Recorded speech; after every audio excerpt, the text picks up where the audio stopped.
At the bottom of the deck, we have the King of Ghosts.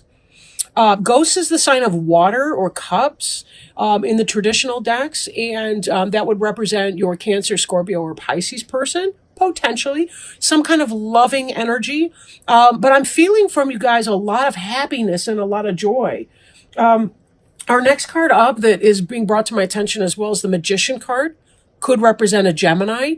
But with this, I'm really seeing that somebody's very happy. They're manifesting something. Some of you guys have had a lot of work drama over the past several months. This is really about loving what you do and enjoying being a master creator, and somebody who can work with all the different elements to manifest. And this is a soul card. This is a major arcana card. So it's not just your basic earthly concerns. This is about who you are and really readily coming into that. Even though this is King of Ghosts, I think for a lot of you, Aries, this is about you. And just feeling that joy and that love and really feeling that connect with your spiritual purpose. So let's see how the rest of these play out. And I was kind of getting a sense, like a really joyful, happy sense from you. This Hermit card here in the reverse. Now in the upright, he's somebody who goes within so that he can learn and connect and develop his potential.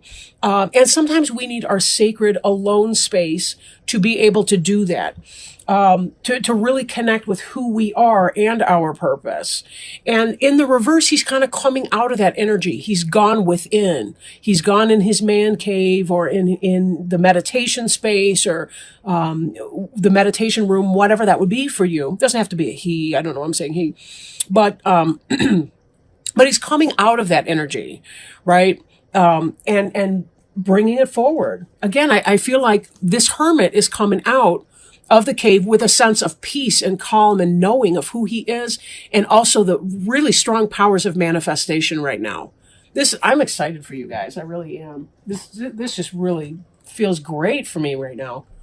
The Two of Pumpkins is about having a lot of things on your plate and being able to juggle them and balance them successfully. Even the pumpkins are smiling, and the cat and the moon here are kind of looking at him incredulously. Like, how is it that you're able to do all of this stuff all at once? How are you manifesting? We got the Loch Ness monster who's going, wow, dude, you rock. You're amazing.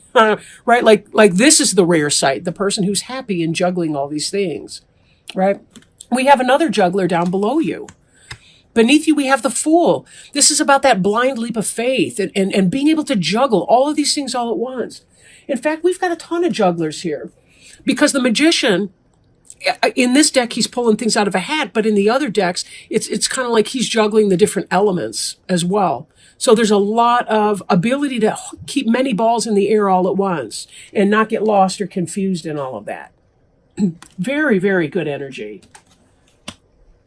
Behind you, your recent past, we have this collaboration effort, somebody who's skilled and making it happen, right? 3 is a magic number. It's a very stable number.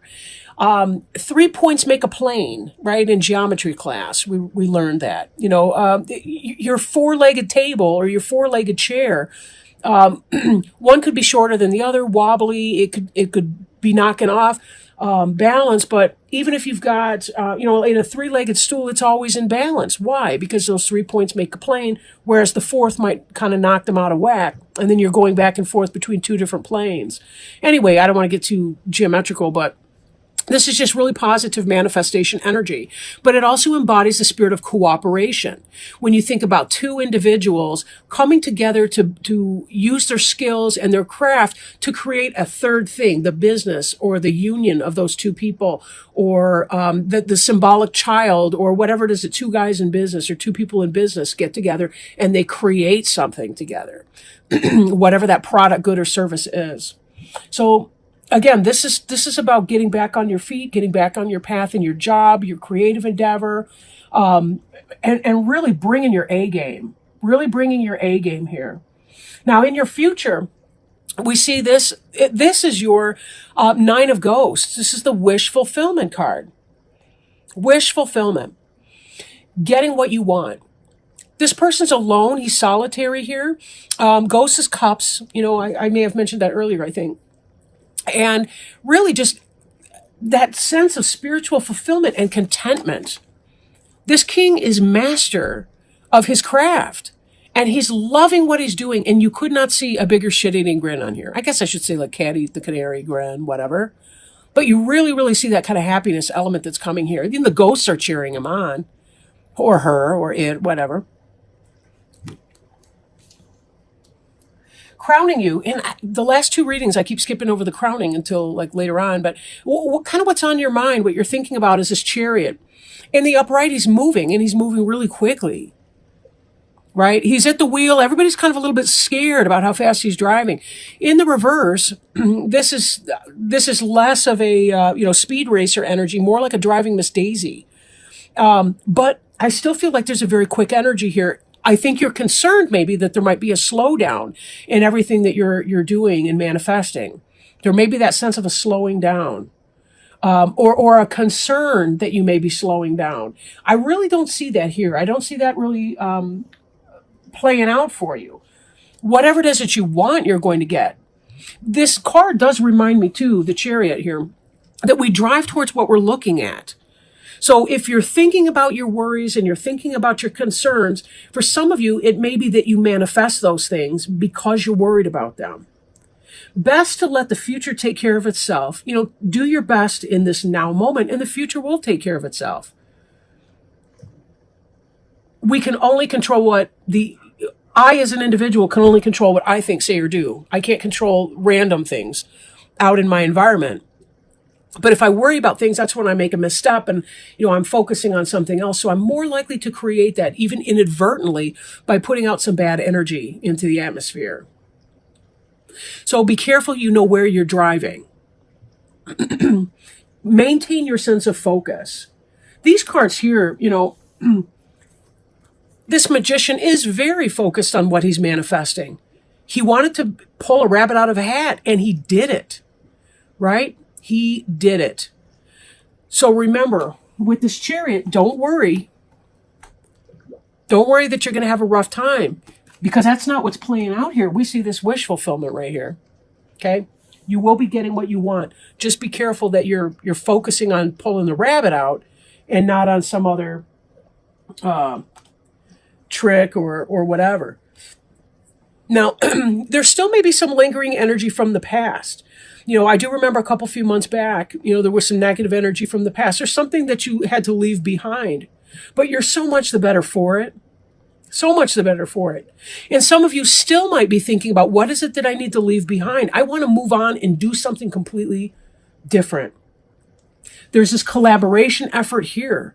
This may open the door to new beginnings. This may be why we're seeing such powerful energy from you in the field of manifestation, because you're trying to put it together and figure out what it is that you love. What do you love about your situation, your talents, skills, and abilities, your job, your career, your profession, your business that you're trying to create for yourself? What is that? And what are the elements that you need to leave behind so that you can live in this King of Ghosts energy?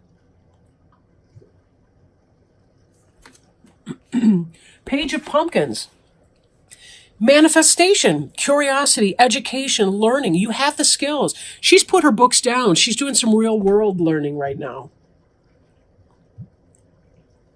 But this is also about the beginning of economic opportunity. There's some kind of a symbolic baby that you're bringing into the world. I really do feel like this is a professional reading. Some of you may be creating that, and it's about partnering with this individual. This is going to bear fruit for you. She's holding an actual tangible pumpkin. She's not just reading about the theory of a pumpkin in a book, right? He is manifesting. Look he's got the bones of a fish. He's gotten the nutrients from that. He's got some more bones up here for the fish. That fish had skins and scales and whatever people like to eat with that crap. I don't like seafood at all. Can you tell? But anyway, he's got the cat that ate the canary grin on. Not me, man. Blech, yuck, fish, ugh, seafood, ugh. Whatever. One man's meat is another man's poison, right? But leaving something else behind is going to bring on the sense of contentment and happiness. Sometimes we have to straddle things that we're uncomfortable with as we transition from a less than best environment to something that's really positive. But we've got here this ghost. I don't know if you can see that. If I bring it in closer, it'll probably just make it blurry, but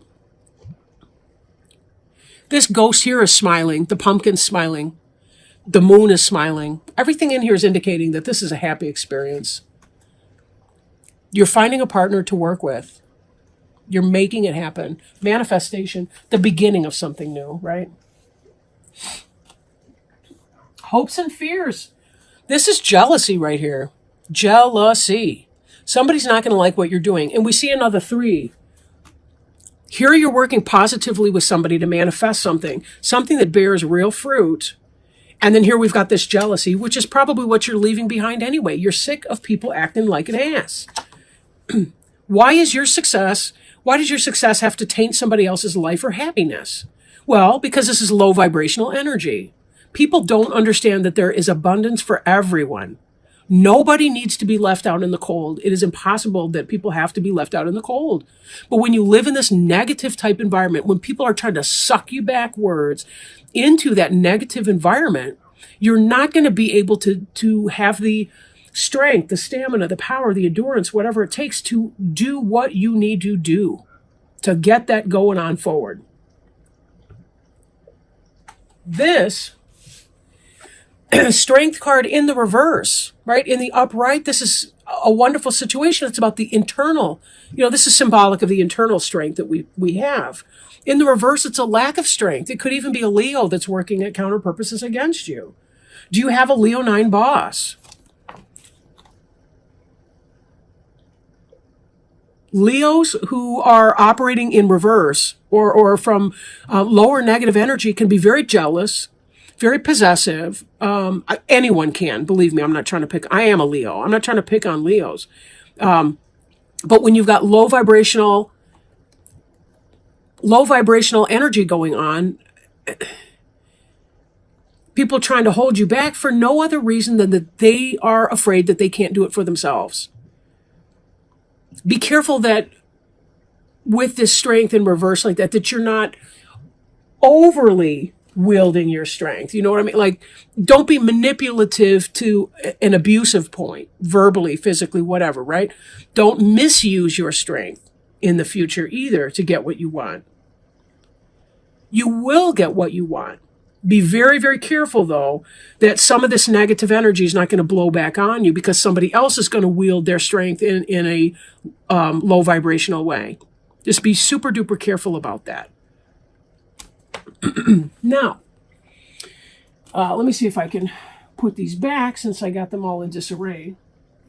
Get that. We got her there. We got the king and the magician over here. And let me go ahead and pull one of our oracle cards. Today, for oracle cards, I'm working with the Alice in Wonderland Oracle, Lucy Cavendish. Beautiful deck. I really, really enjoy this a lot. And we'll see what Spirit has to say. Maybe they've got some love, healing, help, guidance for you as you're trying to maintain your passion and your excitement for this. This really is such exciting energy. It really is. A lot of you finally feel like you've moved out of the rain clouds and you're into the sunshine. And that's exactly where you've been needing to be. So let's see, maybe Spirit's got some wisdom and advice through these oracle cards. Whoops. It's so many I can't even... I can't take all of those. Oh, that one didn't want to go back in. Okay. I'm going to take it. Let's see. Although it's sort of weird. I would not have thought this card was going to come out just now. So we'll see. Nature communication. Flower energies, fairy energies, and elemental messengers. "Oh, tiger lilies," said Alice, addressing herself to one that was waving gracefully about in the wind. "I wish you could talk." "We can talk," said the tiger lily, "when there's anybody worth talking to." With this card, Alice thinks that because the flowers are, well, flowers, that they cannot speak, reason, or communicate. They are not like her, and therefore she thinks that they cannot ever understand or connect with her. Alice assumes the same applies in the opposite direction, but to her surprise, the flowers in the world through the looking glass can speak, and they are very critical, very picky, and very aware of their choices. While they also make assumptions, thinking Alice to be a flower like them, yet unlike them, They reveal that most of the time they do not speak because they feel there simply isn't anybody worth talking to. Alice then realizes the flowers have recognized her as someone worth talking to, perhaps because she has praised their beauty and simply wished to be able to communicate. She also has humility and a desire to understand. When this card comes to you, do not make assumptions about people, creatures, or beings who seem too different for you to communicate with. There is always a way to bridge the gap between us. If you request for these beings to speak with you and stay open to that possibility, there will be communication. This is especially important when working with the plant kingdom, trees and flowers, elementals, and fairy energy. Be a person worth communicating with. Open your heart and mind and express your desire. In that way, new bonds and cords of understanding can grow between the human world and the wonders all about us. You know, what's interesting, because before I started doing these readings today, that's exactly what I did. I did a meditation. I grounded myself, connected with spirit and communication, and asked for spirit to communicate as well. And they will communicate if we invite them in to communicate with us. But this also goes for our human being counterparts as well. You know, when we think about the strength in reverse up ahead, the Eight of Ghosts energy, sometimes we do have to walk away from people because they are not going to be communicating in a healthy way, or they will live in their jealousy and their lower vibrational energy, and they will try to hold us back and not promote positive things for us. Yet we can still be vessels of love and light. We can still come forward in healthful and positive communication. We don't have to become, we don't have to walk in the same energy because somebody else's scattered energy may be near us. In divination, this card means you are not being asked to make assumptions. Excuse me, let me start over. In divination, this card represents you are being asked not to make assumptions. Be open to possibilities that seem to be outside rational expectation. Attempts to communicate with beings from other realms, within nature, spiritual planes, or even just humans, it is thought there is no chance of speaking to or being understood by. Be open and express the desire for communication. Be more lateral and less literal about the way communication can take place. Be a being worth communicating with. This will go far. And in fact, it sure will. As you're communicating and working in cooperation with other people, creating and manifesting those wishes because of your personality skills, your affability, your passion, your ability to create, but also this loving energy that you've been in. People respond to love, especially people that are feeling in chaotic energy. They really, really respond to the love that you can provide for them. So when you bring your messages forth in a loving way, you will find that there is indeed a great strength in that. And that's how you can help calm down other people's anxieties and also find yourself less affected by any negativity or any abuse of strength that other people might be directing towards you.